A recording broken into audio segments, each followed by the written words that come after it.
अभियुक्त को प्रस्तुत किया जाए।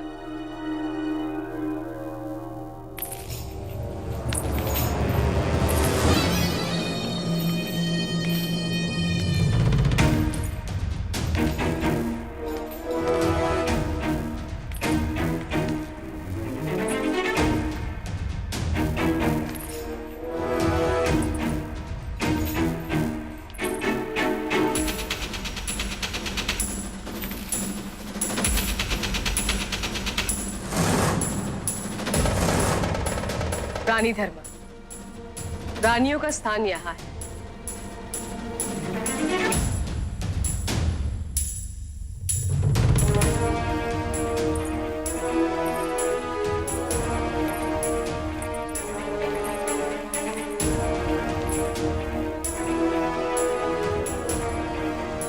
अब क्या करें? किसने सोचा था कि इस बात को इतना बढ़ावा दिया जाएगा? मुझे तो अब भी लगता है कि इस बात को शांतिपूर्ण ढंग से सुलझाया जा सकता है।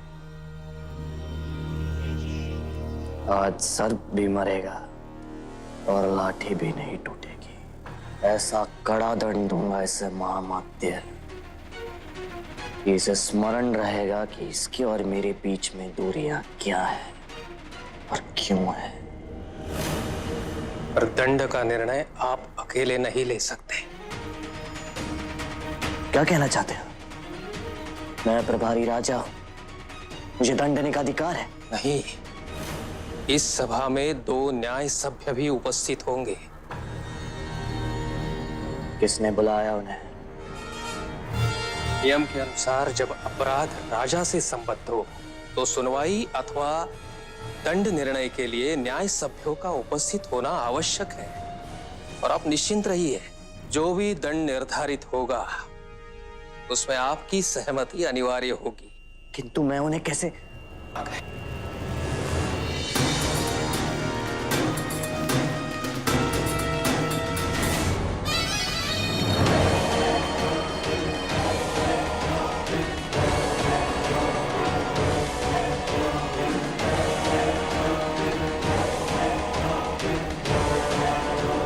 मैं न्याय सभ्यों का स्वागत करता हूं और उनसे निवेदन करता हूं कि न्याय प्रक्रिया प्रारंभ करें।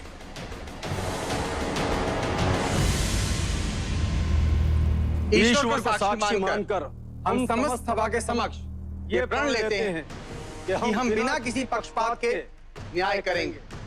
न्याय करते समय हम प्रतिपल स्मरण रखेंगे कि न्याय हमारा धर्म है, न्याय ही हमारे जीवन का ध्येय है। न्याय का सम्मान मानवता का सम्मान है, मानवता का सम्मान ईश्वर का सम्मान।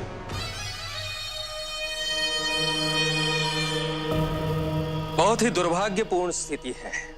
लगता है मगध और राज परिवार पर किसी की कुदृष्टि पड़ी, इसलिए निरंतर ऐसी घटनाएं घटित हो रही है जिनकी कल्पना भी इस राज्य में किसी ने नहीं की थी। इस सभा में अभियुक्त पर लगे आरोप सुने जाएंगे, क्योंकि अपराध प्रभारी राजा पर आक्रमण का है। इसके लिए प्रावधान तो मृत्युदंड का ही है।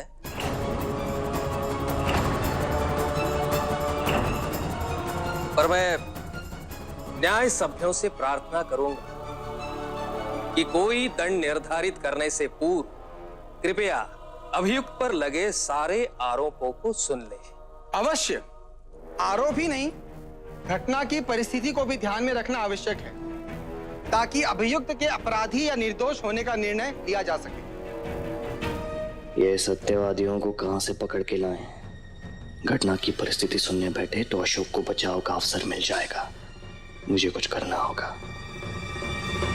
अभियुक्त ने प्रभारी राजा पर आक्रमण किया, उनकी हत्या करने की मंशा से। ये सत्य नहीं है।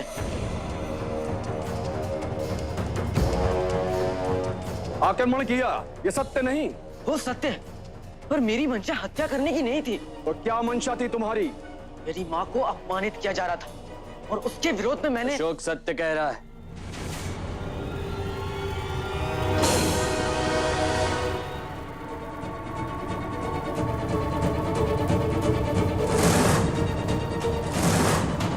ये सुशील क्या खेल खेल रहा है?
तुम्हारी अपनी उपलब्धि क्या है जानते हो? तुमने अपने वंश, अपने पिता के सम्मान को बनाए रखा, उनकी विचारधारा, उनके सिद्धांतों, उनके अखंड भारत के स्वप्न को जीवित रखा है। आशीर्वाद दीजिए कि आने वाली पीढ़ियां इस अखंड भारत के स्वप्नों को ऐसे ही जीवित रखें, अपने पूर्वजों की प्रतिष्ठा ऐसे ही बनाए रखें, अपने वंश का नाम करें। नाम तो होगा अब अच्छा या बुरा ये तो समय ही बताएगा। मैं वही थी, मेरे सामने ही अशोक ने प्रभारी राजा पर प्रहार किया। मुझे तो लगा कि प्रभारी राजा मेरा पुत्र जीवित नहीं बचेगा। पर अभियुक्त ने ऐसा क्यों किया? ऐसी क्या परिस्थितियां थी? इस विषय में मैं मौन रहना चाहूंगी।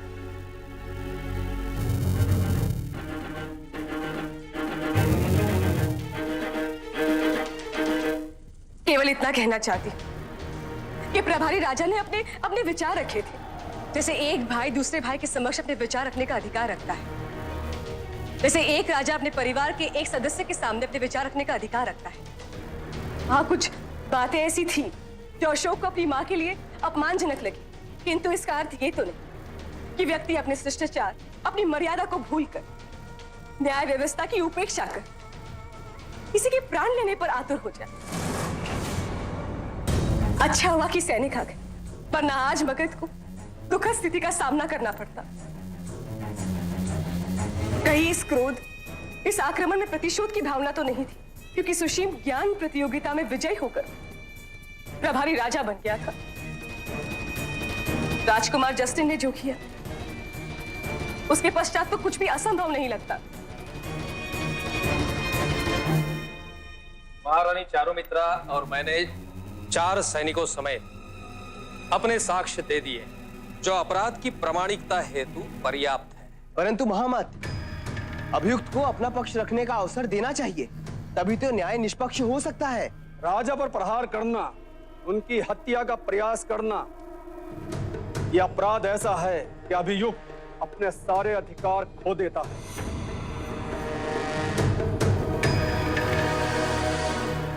क्षमा कीजिए, पर मैं आपकी बात से सहमत नहीं। आचार्य राधागुप्त उचित कहे।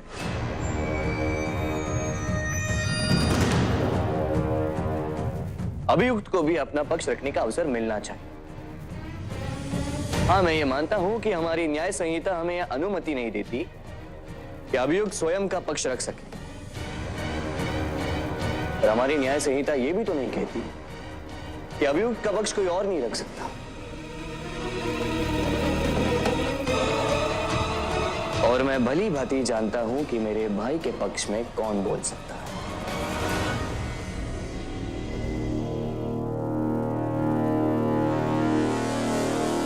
मां धर्मा,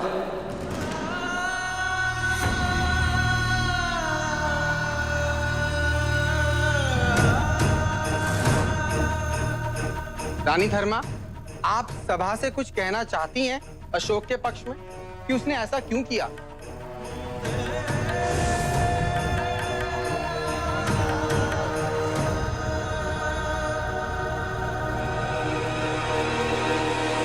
बोलिए मां, मैं नहीं चाहता कि अशोक के साथ किसी प्रकार का अन्याय हो।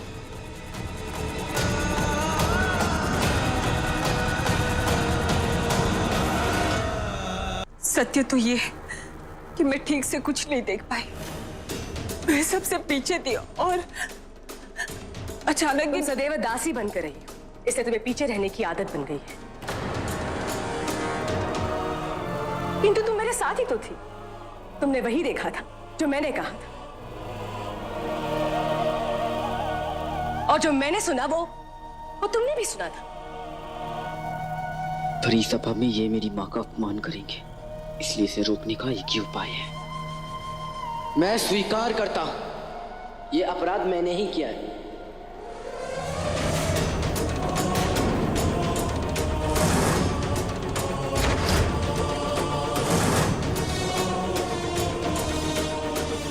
इन्होंने जो भी साक्ष्य दिए हैं वो सत्य है। अशोक, जो तुम कह रहे हो उसका परिणाम जानते हो अशोक? तुम्हें कठोर से कठोर दंड दिया जा सकता है।